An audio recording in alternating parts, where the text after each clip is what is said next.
বাকি কাজ জীবনী শক্তি করবে। ওটাই হলো হোমিওপ্যাথি। এইভাবে শিক্ষা করলেন, গ্রহণ করলেন, সব কাম। আর চিকিৎসক অ্যালোপ্যাথিতে ভাব ভাব ভাব ভাব। অ্যানিমেল বলে এত ভাব কেন? Treat the patient, not the disease. বলে ডিজিজ অ্যানিমেল বলছে। এই রোগশক্তি জানতে হবে, রোগশক্তি জানতে হবে। রোগশক্তির নামে চিকিৎসা করছে।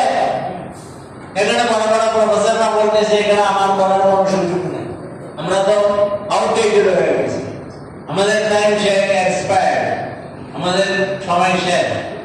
এখন তাদের যুগ বলতেছে রোগশক্তি, এই ঔষধ শক্তি, এগুলা মেলাইয়া সিমিলারিটি, এটা থাকে।